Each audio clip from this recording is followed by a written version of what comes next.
할렐루야. 우리 힘차게 한번 선포하겠습니다. 우리 다 같이 두 주먹 불 끈지시고 단장하라, 새롭게 하라. 할렐루야. 저 여러분들의 삶이 날마다 하나님의 말씀으로 단장되어지고 무장되어져서 새로운 삶, 새로운 은혜로 살아가는 역사가 있기를 주님의 이름으로 축복합니다.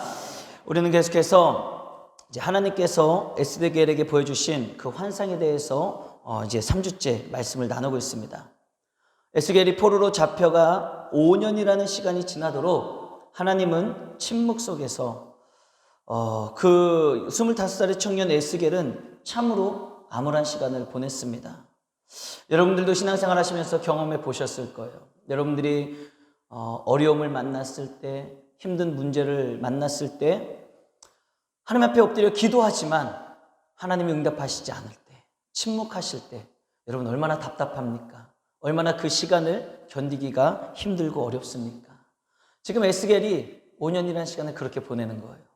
우리가 하나님의 자녀이고 하나님의 백성인데 왜 우리나라가 이렇게 멸망을 해서 바벨론의 포로로 잡혀오고 이 젊은 나이에 내가 아무것도 할 수 없는 이런 상황 가운데 놓였을까?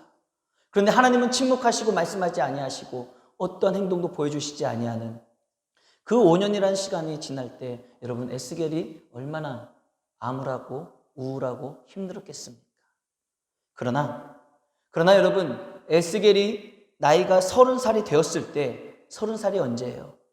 만약에 이스라엘이 멸망하지 아니하고 그 레위 지파의 자손인 에스겔이 30살이 되었을 때는 제사장 직분의 그 감당을 해야 될 나이가 됐을 때입니다. 그 30살이 되었을 때 하나님은 침묵을 깨고 하늘문을 활짝 열어주시고 에스겔에게 나타내 보여주셨다라는 거예요. 그리고 에스겔에게 특별히 임하사 여호와의 권능으로 에스겔에게 임하셨습니다. 할렐루야. 여러분 에스겔에게 보여주신 이 하나님의 첫 모습은 무엇입니까?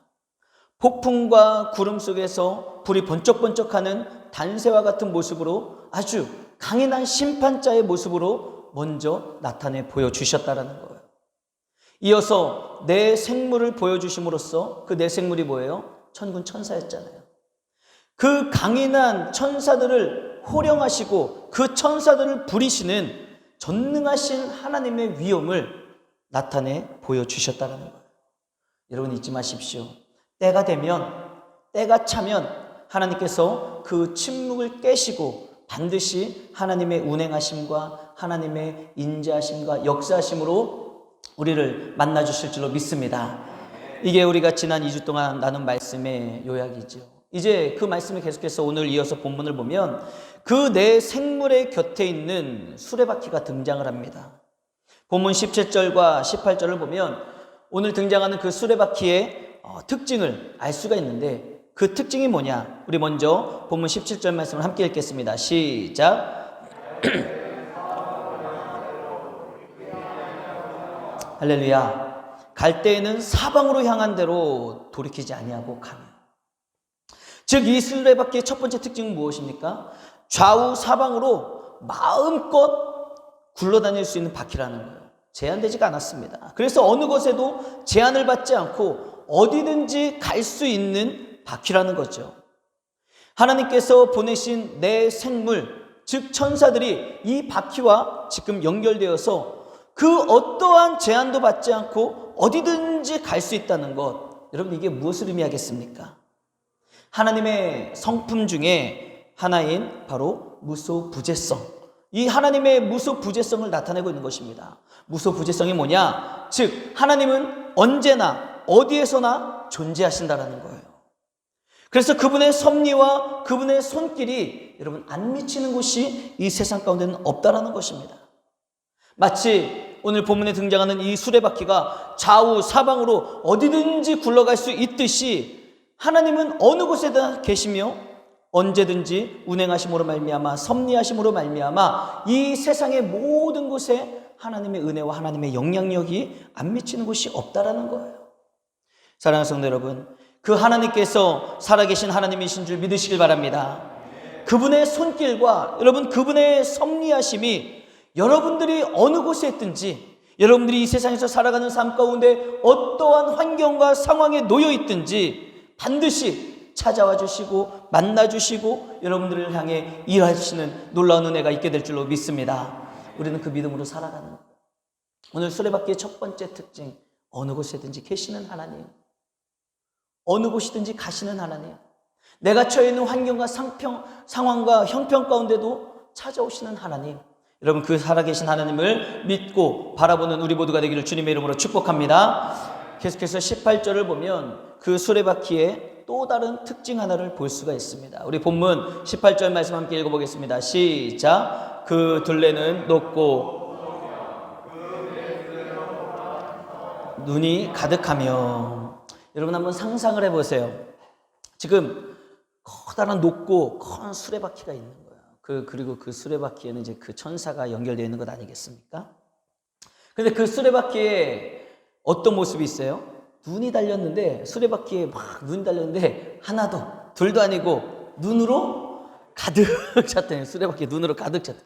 저는 설교 준비하면서 상상을 막 했는데 여러분들은 어떤 느낌이 드십니까? 좀 무섭거나 징그러워 보이지 않습니까? 수레바퀴 막 눈이 다 박혀 있다고 생각을 해보세요. 그런데 이것은 우리가 단순히 생긴 모양으로 판단할 문제가 아니다라는 거예요. 앞서 말씀드린 바와 같이 이 수레바퀴는 어떤 수레바퀴입니까? 좌우 사방으로 마음껏 다닐 수 있는 것으로서 하나님의 그 무소부재성, 어디든지 계시는, 어디든지 임하시는 그 하나님의 속성을 나타낸다고 말씀드렸습니다. 그리고 하나님은 그 어디든지 계시는 무소부재성 뿐만 아니라 그 수레바퀴에 눈이 가득함으로써 어디든지 계시는 하나님께서 모든 것을 감찰하시고 모든 것을 보고 계시며 모든 것을 알고 계시는 분이라는 사실, 이것을 지금 환상을 통해 보여주고 있는 것 아니겠습니까? 사랑하는 성도 여러분, 살아계신 하나님은 모든 역사를 꿰뚫어 보고 계시는 분인 줄 믿으시길 바랍니다. 그래서 그 하나님은요, 과거에도 계셨기 때문에 과거도 알고 계시고요, 오늘을 살아가는 현재의 우리의 모습도 다 보고 계시고 감찰하시고 알고 계시고요, 그분은 미래까지도 보고 계시는, 어떠한 일들이 있을지 어떠한 일들을 계획하시는지 다 보고 알고 계시는 전지전능하신 분이시다라는 거예요. 그런데 우리는 어떻습니까? 우리는 한 치 앞도 내다보지 못해서 오늘 내일 안전부절하며 전전긍긍하며 살아가고 있지는 않습니까? 그러나 우리 하나님은 우리 각 사람의, 여러분 한 사람 한 사람의 모든 미래를 보고 계시고 알고 계시는 줄 믿으시길 바랍니다. 그래서 여러분, 우리의 인생을 맡겨드릴 분이 오직 전지전능하신 여호와 하나님 한 분밖에 없다라는 거예요. 그래서 우리가 의지해야 될 분은 여러분 하나님 한 분밖에 없고 우리의 삶을 우리 주님께 맡길 수밖에 없다라는 거예요. 나는 모르지만, 나는 알지 못하지만, 과거는 잊어버리고 현재는 해석이 안 되고 미래는 어찌 될지 알 수 없는 우리의 연약함이지만, 우리가 믿고 의지하는 전지전능하신 하나님은 모든 걸 보고 계시고 과거에 어떤 일이 있었는지도 알고 계시고 오늘도 지켜봐 주시며 미래까지도 계획하시고 보고 계시는 하나님, 우리는 그 하나님만을 의지해야 된다는 것입니다. 여러분 잊지 마십시오. 하나님은 이스라엘 백성들이 지금 바벨론으로 이제 포로로 끌려왔지 않습니까? 그 바벨론의 포로로 끌려와 절망 가운데 있었던 그 에스겔의 모습을 하나님은 다 지켜보신 거예요. 5년 동안 침묵하시고 말씀하시진 아니하셨고 어떠한 액션도 취하지는 아니하셨지만, 여러분 잊지 마세요. 그 순간에도 하나님은 에스겔의 고난 가운데 있던 모습을 다 지켜보고 계셨다는 것입니다. 자신이 처해 있는 그 현재의 암울한 미래를 보면서 한탄하는 그 젊은이 에스겔을 하나님은 한치도 놓지 아니하시고 바라보고 계셨다라는 거예요. 그리고 중요한 게 뭐예요? 때가 찼을 때 하나님은, 지켜보시던 그 하나님은 침묵을 깨셨습니다.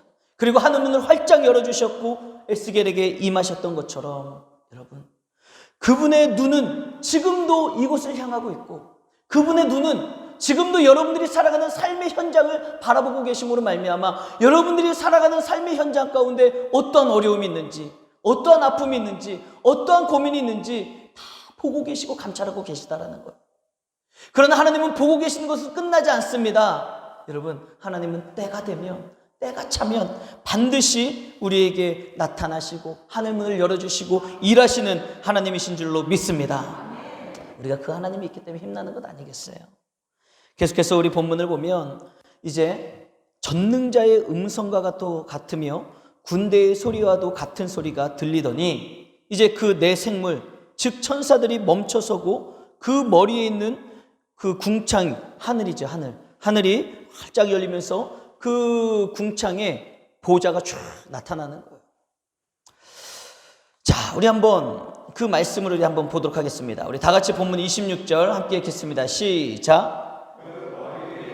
궁창 위에 보좌의 형상이 있는데 그 모양이 남부석 같고 그 보좌의 형상 위에 한 형상이 있어 사람의 모양 같더라. 아멘. 여러분 지금 상상이 되시나요? 두 날개를 가지고 사방에 얼굴을 가지고 있었던 천사, 그렇죠? 밑에는 이제 수레바퀴가 있잖아요. 수레바퀴. 그래서 막 어디든지 막 그 눈이 가득 달린 수레바퀴로 하나님이 운행하시는 거예요. 하나님이 마음껏 운행하시고 움직이시는 그 환상을 보는데 갑자기 하늘에서 소리가 들리는 거죠. 군대와 같은 소리, 전지전능자와 같은 소리가 막 들리더니 그 수레바퀴를 단 천사가 어떻게 합니까? 딱 멈춰 서는 거예요. 멈춰 섰더니 그 위에 궁창에 보좌가 뭐예요? 하나님 그 왕좌 같은 거잖아요. 의자가 딱 나타났는데 그 보좌에 사람의 모양을 하는 형상이 앉아있다는 거예요. 이것을 지금 에스겔이 환상 중에 보고 있는 것입니다. 여러분 지금 에스겔이 보고 있는 환상 가운데 나타난 그 보좌에 앉으신 분이 누굴까요? 하나님, 예수님 다 나오고 있습니다. 한번 볼까요? 성경학자들은 이렇게 이야기를 하고 있습니다. 5,600년 후에나 이 땅에 오실 성자 하나님의 모습이라고 이야기하는 거예요. 지금 이 에스겔서는 예수님이 이 땅에 오시기 전에 5,600년 전에 쓰인 책입니다. 그런데 이 5,600년 전에 지금 그 보좌를 통해 사람과 같은 형상이 앉아있는 것을 이미 에스겔은 환상을 통해 봤다는 거예요. 성경학자들은 그 사람의 형상을 한 분이 누구예요? 성삼위 하나님, 성부, 성자, 성령, 이 성삼위 하나님 가운데 육신을 가지고 계시는 하나님, 즉 성육신 하셔서 이 땅에 오셨던 바로 예수 그리스도가 되신다는 겁니다. 그러므로 그 보좌에 계신 형상은 누구입니까? 예수님이라는 거예요. 예수님. 아직 이 땅에 오시지도 않았던 예수님이 5,600년 전에 에스겔의 환상을 통해 보좌에 앉아 계시는 분으로 나타나 보여주셨다는 겁니다. 그렇다면 지금 예수님께서 보좌 위에 앉으신 모습으로 나타나는 것, 여러분 이것이 무엇을 의미하는 것일까요? 여러분 예수님은 어떤 분이십니까? 우리는 그냥 예수님이라고 하지 않고 예수 그리스도라고 이야기하죠. 그리스도가 뭐예요? 그리스도, 기름 부음을 받은 자. 무엇을 위해 기름 부음을 받았습니까? 메시아의 기름 부음을 받았다는 거예요. 메시아, 구원자.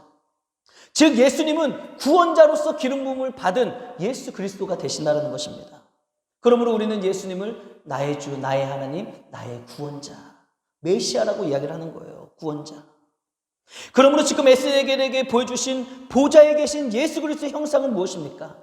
지금 바벨론의 포로로 끌려와서 절망 가운데 있는 에스겔뿐만 아니라 모든 이스라엘 백성들이 바벨론에 끌려와 지금 포로 생활을 하며 암울한 삶을 살아가는 힘들고 어려운 가운데 있는 것 아니겠습니까?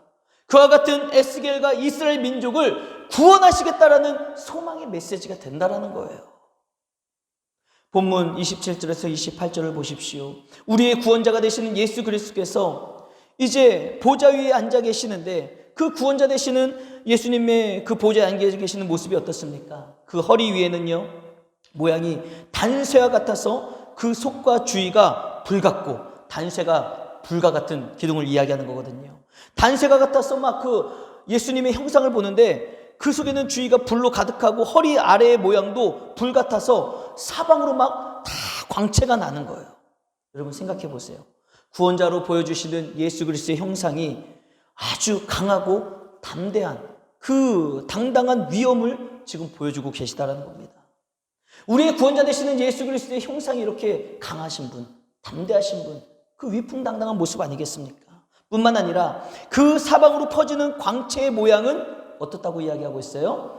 비 오는 날에 구름에 있는 무지개 같았다 라고 오늘 본문은 기록하고 있습니다. 에스겔이 그걸 본 거예요. 야, 보좌에 앉으신 예수님, 그 성자 하나님의 모습이 막 사방에 광채가 나고 구름 위에 있는 비 오는 날에는 무지개가 보이고 그와 같은 모습, 그 모습을 지금 에스겔이 구원자 되신 예수 그리스도를 본 것입니다. 여러분, 그 가운데 무지개가 무엇입니까? 무지개는 바로 약속을 의미하잖아요. 약속. 그렇죠? 지금 높은 보좌에 계신 예수 그리스도께서 빛나는 영광의 모습으로 지금 다가오시면서 무지갯빛을 나타내고 있다는 것은 무엇입니까? 그분의 구원과 그분의 은혜를 에스겔에게 약속해 주시고 이스라엘 백성들에게 약속해 주고 계시다라는 것입니다. 사랑하는 성도 여러분, 비록 우리를 둘러싸고 있는 역사가 어두운 황혼이라 할지라도 여러분들이 처해 있는 환경과 상황이 힘든 분들이 계실 수 있어요. 어려운 분들이 계실 수 있습니다. 코로나19로 인해서 경제적으로, 건강으로 힘들고 어려운 환경과 상황에 처해 있을 수 있다는 거예요. 그리고 내 개인의 삶이 치욕스러울 수도, 그리고 고통스럽고 수치스러운 절망이라 할지라도 당장 내일을 알지 못해 근심과 걱정으로 가득하며 두려움 가운데 놓였다 할지라도 여러분, 나의 하나님이 살아계신 하나님이시고 그 하나님이 역사하실 것을 내가 믿고 그 하나님께서 내 삶 속에 들어오셔서 나의 인생을 주관하시고 섭리하시고 간섭하시는 것을 내가 믿는다면, 그리고 구원자 되시는 예수 그리스도의 약속을 내가 믿고 있다면 여러분, 우리는 우리의 삶을 포기할 필요가 없는 것입니다.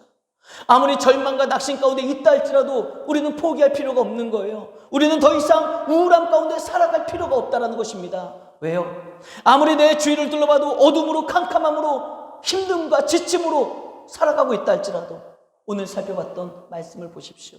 에스겔에게 보여주셨던 구원의 하나님의 모습, 전지전능하시고 무소부재하시며 천사를 부리시고 모든 것들을 지켜보시고 감찰하시는 하나님, 우리를 도우시겠다고, 우리를 구원하시겠다고, 에스겔과 이스라엘 백성들을 구원하시겠다고 그 높이 들린 보좌에 당당한 광채와 무지개로 그 위엄으로 나타나 보여주신 것 아니겠습니까?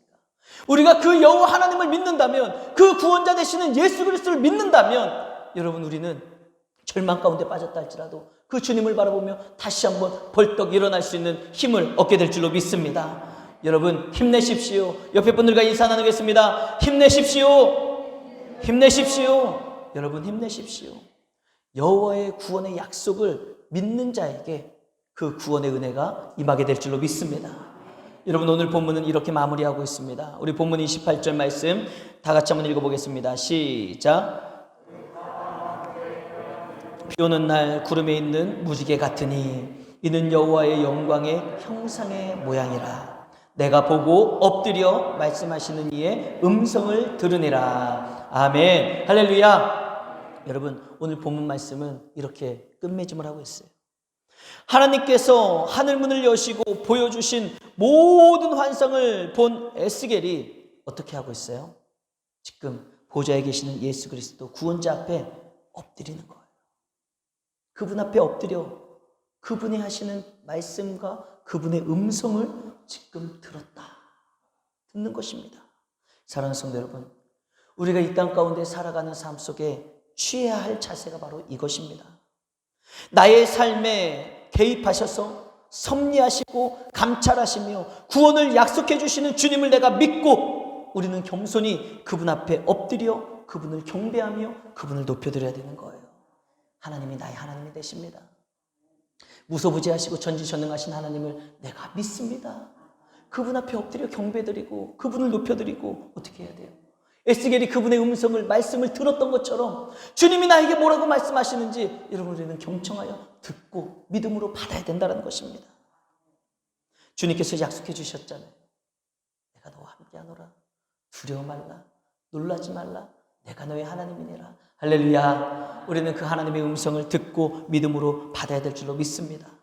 사랑하는 성도 여러분, 여러분들의 삶 가운데 지금 여러분들을 묶고 있는 고통의 짐 무엇이 있습니까? 여러분들을 힘들고 어렵게 만들고 있는 두려움의 짐은 무엇입니까? 여러분, 그 하나님을 바라보고 그 하나님 앞에 엎드려 모든 것을, 모든 짐을 믿음으로 내던져 버리시길 바랍니다. 여러분들을 우울하게 만들고 있는 그 모든 사탄의 역사를 여러분 믿음으로 물리치시고 하나님을 향한 믿음으로 승리하는 저 여러분 우리 모두가 되기를 주님의 이름으로 축복합니다. 그분은 살아계신 하나님이시고요, 전능하신 하나님이시고요, 그분이 저와 여러분과 함께 하심을 믿고 우리는 승리의 삶을 살아야 될 줄로 믿습니다.